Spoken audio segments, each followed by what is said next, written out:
My parents always put my sister first, but when they found out I secretly had $12 million, they demanded I give it all to her. I'm using a throwaway account for obvious reasons, and some details have been changed to protect privacy. So, I'm Sarah, a 38-year-old female, and I need to get this off my chest. You know those family dynamics where one kid can do no wrong while the other one might as well be invisible? Yeah, welcome to my life. Everything was actually pretty normal until I was 8. I was an only child, and while my parents weren't exactly the warm and fuzzy type, they were present, I guess. Mom would help with homework. Dad would take me fishing at Lake St. Clair sometimes. We weren't the Brady Bunch, but we were okay. Then came the night that changed everything. I remember it like it was yesterday. My Aunt Kelly showing up at 2 in the morning, telling me to pack a bag because Mom was in the hospital. My sister Rachel was coming, but something was wrong. She wasn't supposed to arrive for another 2 months. The next few weeks were a blur of hospital visits and whispered conversations. Rachel was tiny. Like really tiny. She looked like one of those baby dolls I had, except with all these tubes and wires. I wasn't allowed to touch her or even get too close. That was the first time I felt it, the invisible wall going up between me and the rest of my family. When they finally brought Rachel home, our house transformed into this sterile bubble. Mom became obsessed with germs.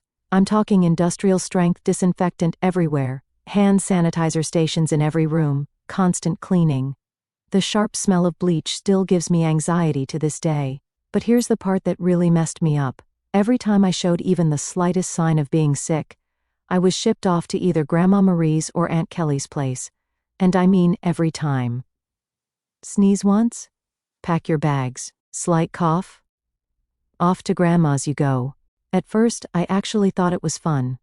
Grandma Marie would bake cookies, and Aunt Kelly had this cool collection of Nancy Drew books I was working my way through. But kids aren't stupid. After a while you start to realize what's really going on. You're not being sent away for adventures. You're being treated like a threat, like your very existence might harm your precious sister.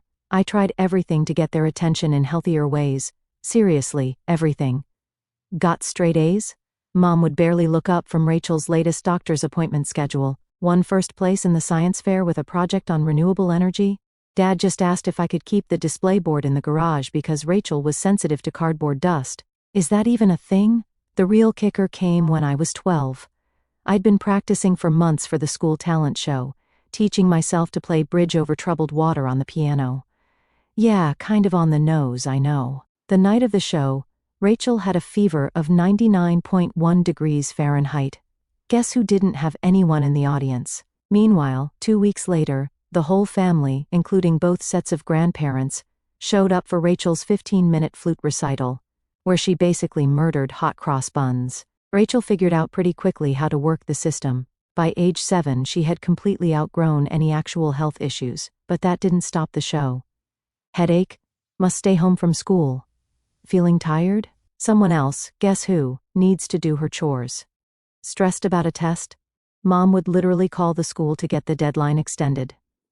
I started spending more and more time in my room, burying myself in books about art history and antiques.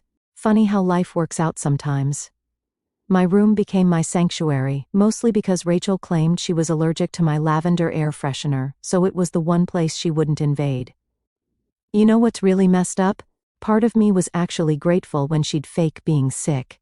At least then, I'd get sent to Grandma Marie's, where someone would actually ask me about my day or care about what I was interested in. Grandma was the one who first got me interested in vintage jewelry.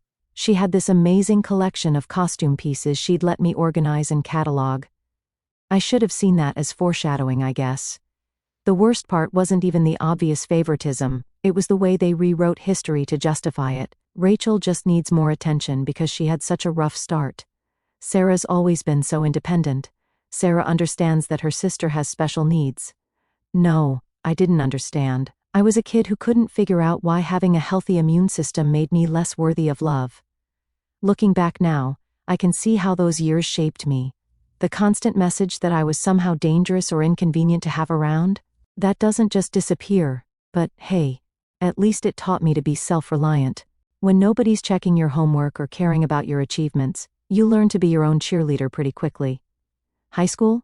Most people either loved it or hated it. Me? I saw it as my ticket out. While Rachel was building her empire of drama in middle school, I was laying the groundwork for my escape.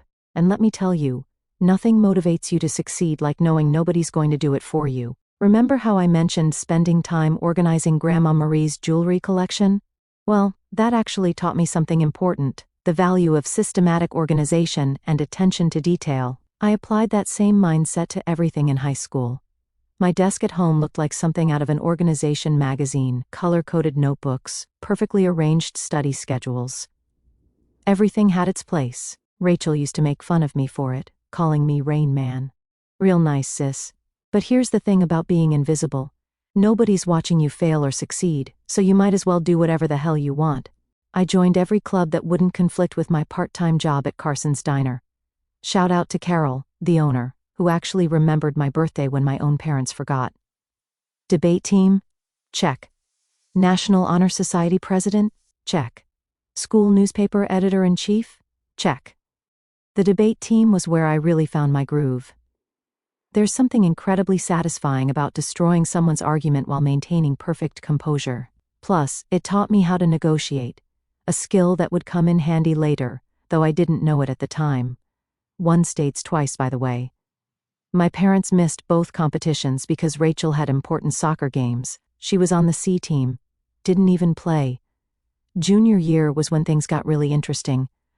I took the SATs and got a perfect score. Not like, oh, pretty good perfect, I mean perfect, 1600. You know how many people get that? Less than 1%. I remember staring at the results screen for like 20 minutes straight, thinking it had to be a mistake. Rushed home to tell my parents. Stupid, I know. Mom was in the kitchen helping Rachel with her English homework. The conversation went something like this. Me, Mom, look. I got a perfect SAT score. Mom, that's nice, honey, but can you keep it down? Rachel's trying to concentrate. She has a big test tomorrow. Rachel, yeah, some of us actually have to study, Miss Perfect. Mom, Rachel, sweetie, don't stress. You're just a different kind of learner. I still have the printout of those SAT scores somewhere, never even got pinned to the fridge. But Rachel's CP Los in English? That baby got prime refrigerator real estate, complete with a "we're so proud of you" magnet. The college application process was interesting. I applied to 15 schools without telling anyone, wrote all my own essays, got my own recommendations, and handled all the financial aid paperwork myself. My guidance counselor, Mr. Chen, was the real MVP. He stayed late after school to help me navigate the FAFSA since my parents couldn't be bothered. Then the acceptances started rolling in. Harvard, Yale, Princeton, University of Michigan, and every single one with a scholarship offer. I kept them all in a locked box under my bed because I knew what would happen if Rachel found them. Suddenly, they'd become all about her somehow. But if Sarah goes to Harvard, I'll be all alone. Or some BS like that. The day I got my full ride offer from the University of Michigan was the same day Rachel made JV cheerleading. Guess which one got celebrated with a family dinner? Hint, I ate microwave mac and cheese in my room while they went to Olive Garden. But you know what? That scholarship was my golden ticket, full tuition, room and board, even a stipend for books. I could finally get out of that house where I was either invisible or an inconvenience. The day I got that acceptance package, I went to my favorite spot in the local library, 4th floor window seat overlooking the park, and cried for an hour straight. Not sad tears, relief tears. When I announced at dinner that I was going to the University of Michigan, my parents' responses were "Peek them, Dad, Michigan? But that's so far.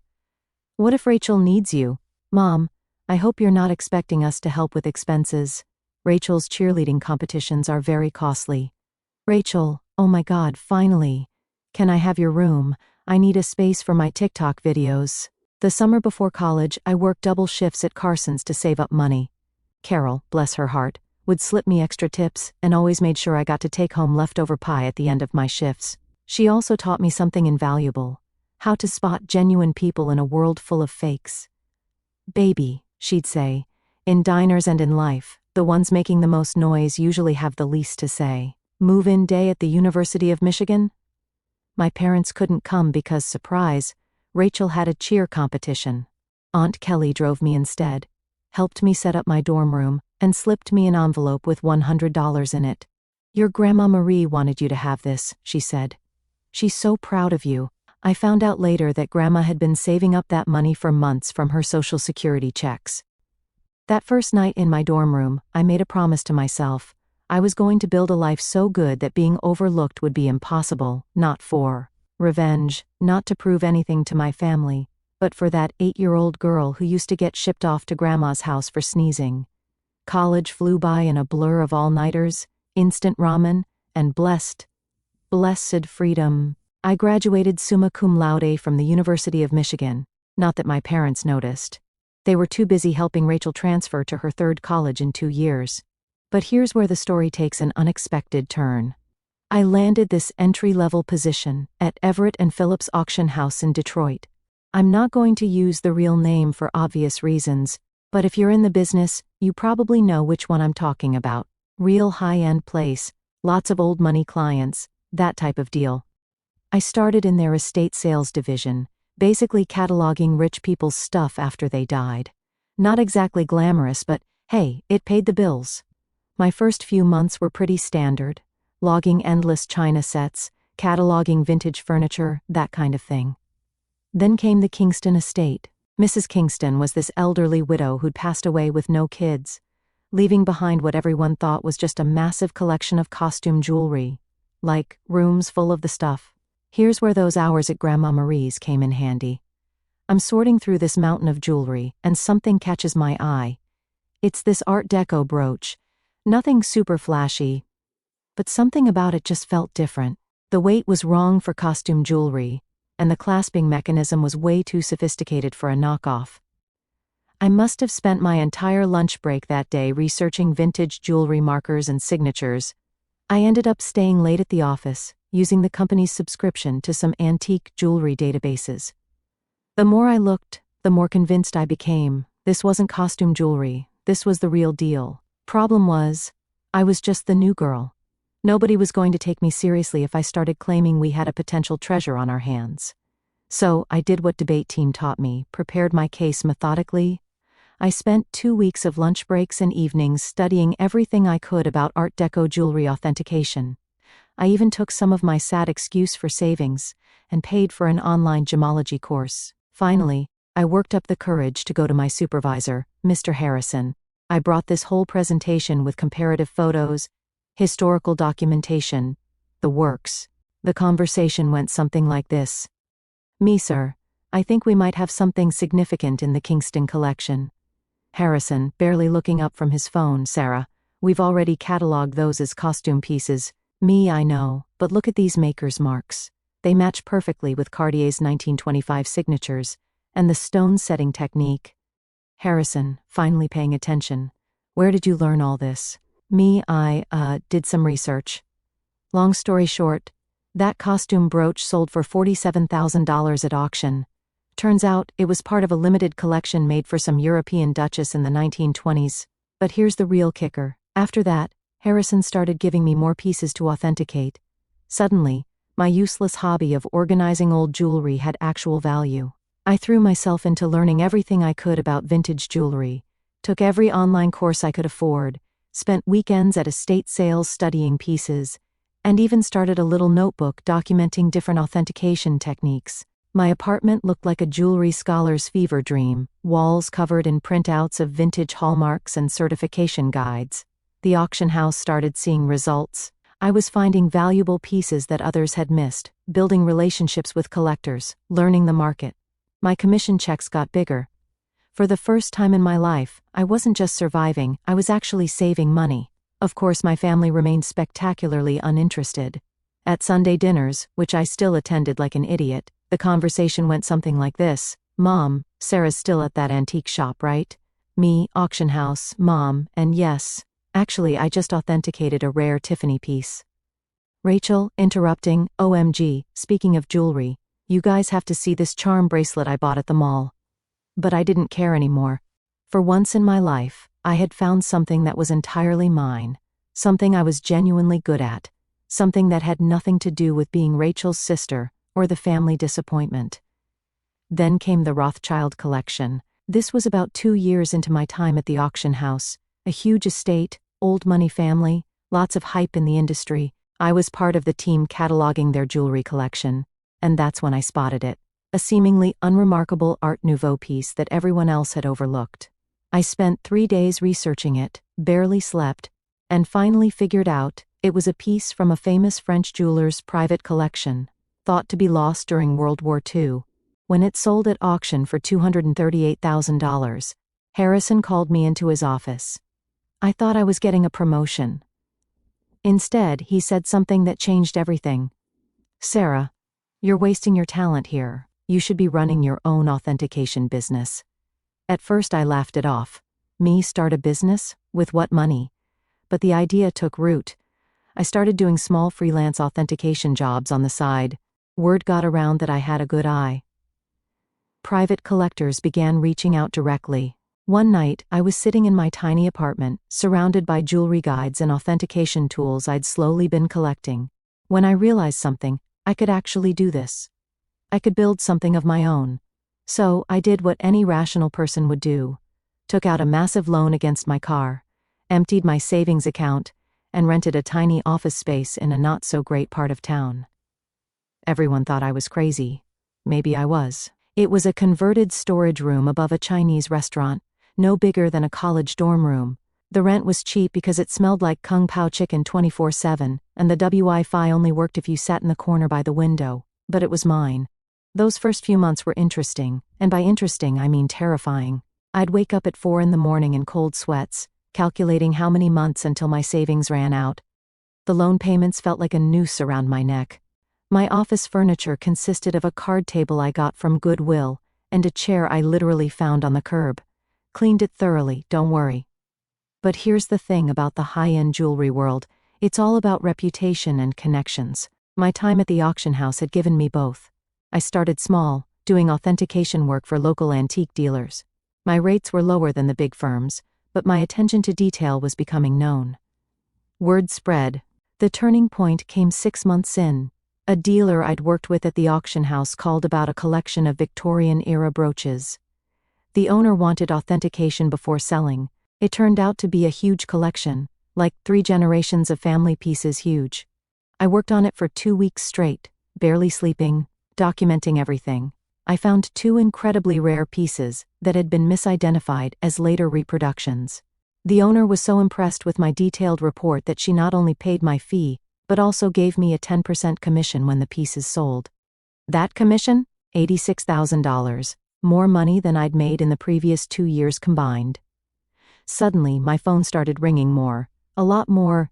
Private collectors who'd heard about my eye for overlooked pieces, estate lawyers wanting consultation on inheritance pieces.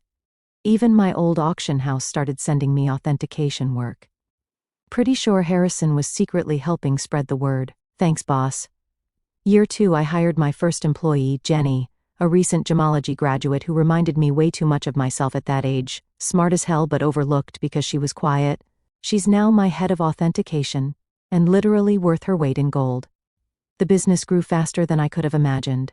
We moved to a real office downtown. Goodbye, Kung Pao chicken smell. Built a team of specialists. Developed a reputation for finding lost pieces. You'd be amazed how many important historical jewelry pieces are sitting in people's attics, misidentified as costume jewelry. But success brought its own challenges. The bigger we got, the harder it became to keep it quiet from my family. They still thought I worked at some antique shop. Rachel would make these condescending comments at family dinners.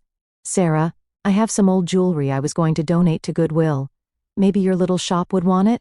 Me, who had just authenticated a $1.2 million Fabergé piece that morning. "Sure, I'll take a look." Mom still introduced me to people as my other daughter. She works with old jewelry or something.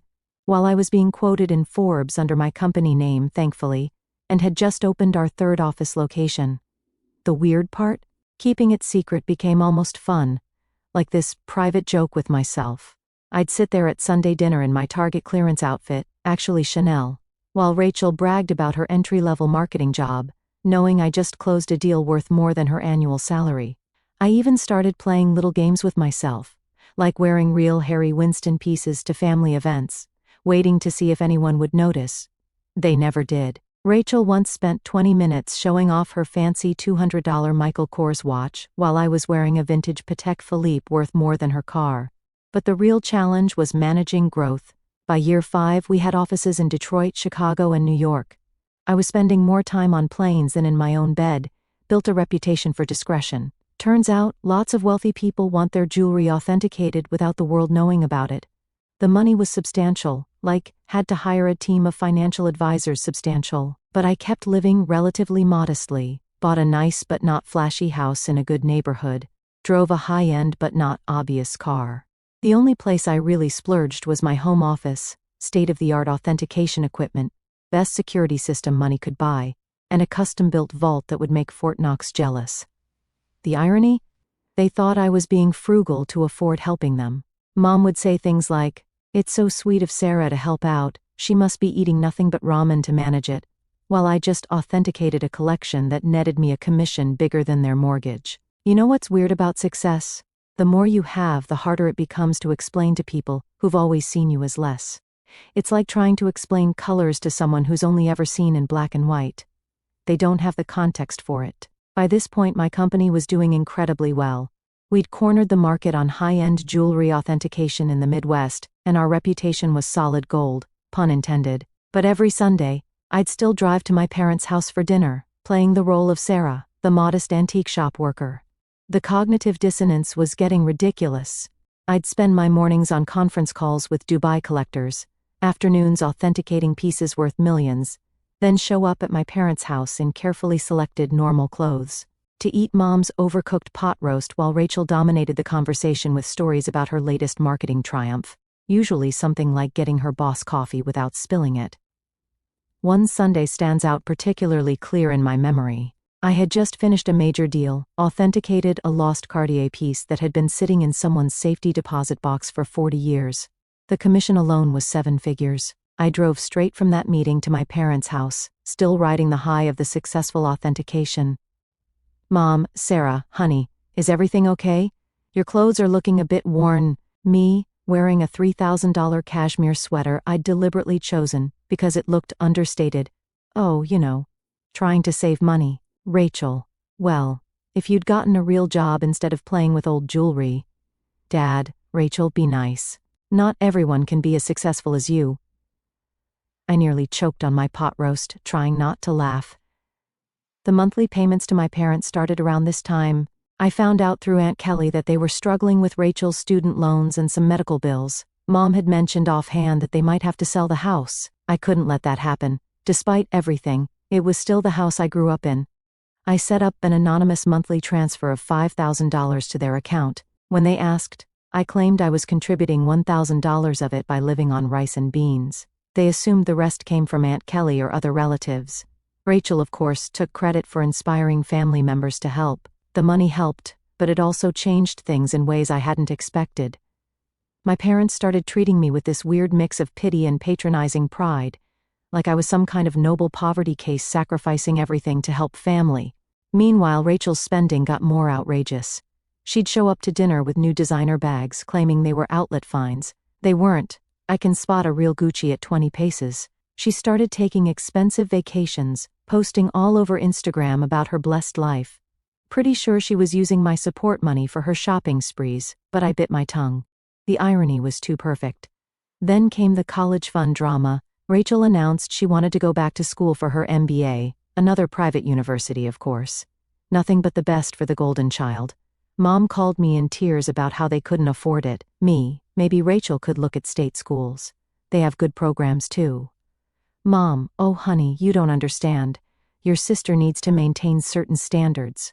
But speaking of helping, could you maybe increase your monthly contribution? Just for a few years? I bumped it up to $7,000 monthly. It didn't even dent my accounts, but watching them praise Rachel for taking initiative with her education while assuming I was living on ramen to help out, that stung a bit. The real kicker? I was teaching a guest seminar at the same business school Rachel wanted to attend. Not that my family knew that.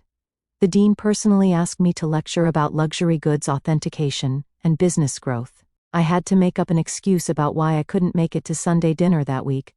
My own success started feeling like this separate life, like I was some kind of corporate superhero with a secret identity. By day, I was running a multi-million-dollar authentication empire. By night, well, Sunday evenings, I was just Sarah, the disappointing daughter who worked at some antique shop. The weight of the lie was getting heavier, though. Every time Rachel made a condescending comment about my career, every time Mom apologized to her friends about my modest lifestyle, every time Dad suggested I look for a real job, it got harder to stay quiet. Looking back, I think I always knew it would end dramatically. I just didn't expect it to implode quite so spectacularly at Thanksgiving. It started 2 weeks before the holiday. Mom called, crying about her back pain. She'd been diagnosed with a herniated disc, and the thought of cooking Thanksgiving dinner for 20 people was overwhelming her. Now, I'd love to tell you I offered to help purely out of kindness, but honestly, I was tired of pretending her dry turkey was edible. Me, why don't I handle the food this year? I can have it catered. Mom, oh honey, we can't afford a caterer. Me, don't worry about the cost, I've been saving up. Mom, sounding concerned. You're not taking out a loan, are you? I arranged everything through this high-end catering company I use for my business events. They do amazing work, the kind of food that makes you wonder why you ever bothered cooking yourself. It cost more than what my parents thought I made in 2 months. But, whatever. Thanksgiving morning arrived, and I was actually feeling pretty good. I had my laptop with me because I needed to monitor an important online auction in Hong Kong. This incredible Art Nouveau necklace was up for sale, and I had a client very interested in authentication if they won the bid. The food arrived exactly on time, everything perfectly prepared. Rachel, of course, had to comment, "Store-bought stuffing, really, Sarah? Mom's is so much better." This from the girl who once set off the smoke alarm trying to make toast. Mom kept apologizing to everyone about not cooking herself, but you could tell people were actually enjoying the food. Even Rachel shut up once she tasted the maple-glazed Brussels sprouts, which, by the way, cost more per plate than her weekly grocery budget. I stepped away between dinner and dessert to check my laptop. The auction was getting interesting, and I needed to be ready if my client won. I set up in my old bedroom, which Mom had kept exactly the same since high school. Meanwhile, Rachel's room had been renovated 3 times. That's when everything went sideways. I'd left my authentication software running, multiple tabs open showing various accounts and ongoing deals. Rachel barged in without knocking, some things never change, to borrow my phone charger. She spotted my laptop screen and decided this was her moment to finally expose how pathetic her big sister really was. Rachel, smirking, "Let's show everyone what Sarah's really been up to." Before I could stop her, she grabbed my laptop and marched into the dining room. Picture this, 20 people, including aunts, uncles, cousins, and my parents, all stuffed with gourmet turkey and half drunk on expensive wine, which they thought was from Trader Joe's. "Rachel, time to see what kind of important work Sarah's doing on Thanksgiving." She turned the laptop around triumphantly, clearly expecting to embarrass me with whatever small-time antique deals she thought I was working on. The room went dead silent, like you could hear the expensive clock I'd bought Mom for Christmas, which she thought was a replica, ticking. My screen showed, current account balance, $12.4 million, pending authentication contract, $485,000. Recent transaction, $1.2 million, that Hong Kong auction company quarterly profit report, $4.2 million. Rachel's face went through about 5 different emotions in 3 seconds. The last one settled somewhere between shock and nausea. She actually swayed a bit on her feet.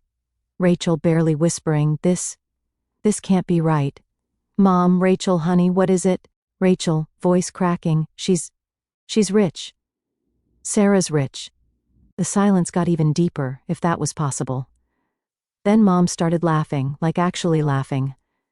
"Mom, don't be silly. Sarah works at that little antique shop." I stood up slowly, straightening my simple cashmere sweater that cost more than their monthly mortgage. "Me, actually, Mom. I own one of the largest jewelry authentication companies in the country. Have for years. Those antique shop comments. I authenticate pieces worth millions. That little business you never asked about? It has offices in 3 cities. Dad choked on his wine. Aunt Kelly dropped her fork. Uncle Mike started coughing uncontrollably. Then Mom's laughter turned into something else. Her face went red, then purple. She stood up so fast her chair fell over. Mom screaming, "You have millions and you let us struggle? Me struggle? I send you $7,000 every month. Mom, while sitting on millions? Your sister has student loans." And there it was. Not congratulations, not wow, we're so proud. Just instant anger that I hadn't given them more money. Rachel started crying. Shocking, I know. Saying something about how she deserved to know. How I'd betrayed the family. Dad joined in. "How could you be so selfish? We're your parents, we raised you." That's when I lost it. Years of being overlooked, dismissed, treated like the family disappointment, it all came pouring out. Me? Raised me? You shipped me off to grandma's every time I sneezed. You missed every achievement, every award, every milestone, because Rachel might feel left out. You never saved a penny for my college but took out loans for her private school. And now you're mad that I built something for myself. The next 10 minutes were chaos. Mom screaming about family obligations, Dad ranting about ungrateful children, Rachel alternating between sobbing and demanding to know exactly how much money I had. Meanwhile, the expensive catering staff were trying to serve dessert, looking extremely uncomfortable. I grabbed my laptop, picked up my Hermes bag, which Mom had earlier complimented as a nice replica, and walked out. Behind me, I could hear Mom already planning how to spend my money. Something about Rachel's MBA and a new car. As I drove home in my sensible car, actually a limited edition BMW, my phone started blowing up with messages. The family group chat exploded. Rachel started posting on Facebook about hidden family wealth and selfish siblings. But you know what the craziest part was? I felt relieved, like I could finally breathe properly for the first time in years. The days following that Thanksgiving were like watching a hurricane hit in slow motion, except the hurricane was my family, and the debris was my sanity. Let's start with the text messages. Within an hour of leaving dinner, my phone had 47 missed calls and over 200 messages. Mom went through this fascinating progression. 7:42 p.m. How dare you walk out on family? 8:15 p.m. We need to talk about this like adults. 9:03 p.m. Your sister deserves a share of your success. 10:30 p.m. I've already called a realtor about houses in better neighborhoods. 11:45 p.m. Why aren't you answering? This is your mother. Rachel, meanwhile, had gone full social media warrior, posted this epic rant on Facebook about how her millionaire sister had been hoarding wealth while watching her beloved family struggle. The comment section was wild. Distant relatives and old high school classmates suddenly had very strong opinions about my moral character. But here's the part that really got me. Rachel actually posted all those years of me trying to help her career, giving her advice about moving up from that little antique shop, and she was secretly wealthy. The betrayal hurts so much. I nearly threw my phone across the room. The only career advice she'd ever given me was suggesting I try selling jewelry on Etsy. Then came the flying monkeys. If you're not familiar with the term, it's when toxic family members send other people to guilt trip you. Aunt Susan, who I see maybe once every 3 years, called to tell me about how family is everything. Uncle Bob, who I'm pretty sure still thinks I'm 12, emailed a long lecture about the importance of sharing wealth. Even my third cousin's wife's sister somehow got my number to share her thoughts on family duty. But the real fun started when they showed up at my office Monday morning. I walked in to find Mom, Dad, and Rachel sitting in our reception area.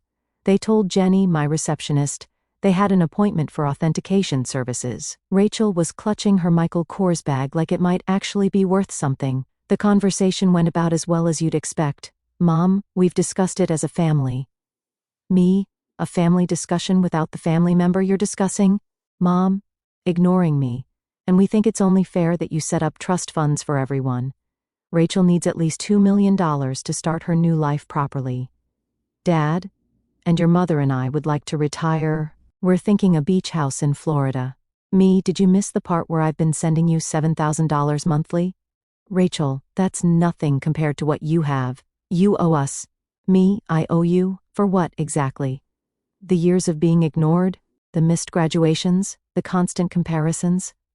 Mom, don't be dramatic, Sarah. We gave you everything. Me, no, I gave myself everything. And you know what? I'm done. Right there in my own office lobby. I pulled out my phone and canceled the monthly transfers to their account. Mom actually gasped, like I'd slapped her. Rachel started doing her fake crying thing but stopped real quick when she realized it wasn't working. That's when it got ugly. They refused to leave. I had to call security. Watching my 60-year-old mother being escorted out while screaming about ungrateful children was surreal. Jenny asked if I wanted to press charges. I said no, but had their names added to the building's do not admit list. The harassment continued for weeks. New phone numbers, fake email accounts, even trying to reach me through my company's customer service. I finally had to send a formal legal notice threatening harassment charges. That's when Mom played her final card. She called Grandma Marie. But here's the thing about Grandma Marie. She's smarter than all of them combined. Her response? Good for Sarah. About time someone in this family succeeded on their own terms. Mom didn't speak to her for 2 months after that. It's been 6 months since Thanksgiving. I moved to a new house with better security, changed all my numbers. The company's doing better than ever. Turns out, my family drama actually brought in some high-profile clients who appreciated my discretion with the whole situation. Rachel's still posting passive-aggressive updates about toxic wealth and family betrayal. Last I heard, she's telling everyone she's starting her own jewelry authentication business. Good luck with that. Mom and Dad finally stopped trying to contact me when I had my lawyer send them a formal letter detailing exactly how harassment charges would affect their lives. They're now telling everyone they never wanted my money anyway, and how they're praying for my soul. But you know what? For the first time in my life, I feel free. No more Sunday dinners filled with subtle jabs, no more downplaying my success, no more funding the Rachel show. My therapist says I'm finally setting healthy boundaries. I say I'm finally living authentically. So, that's my story, Reddit. Thanks for letting me share it. Special shout out to the catering company. They sent me a Christmas card saying that Thanksgiving dinner was the highlight of their year.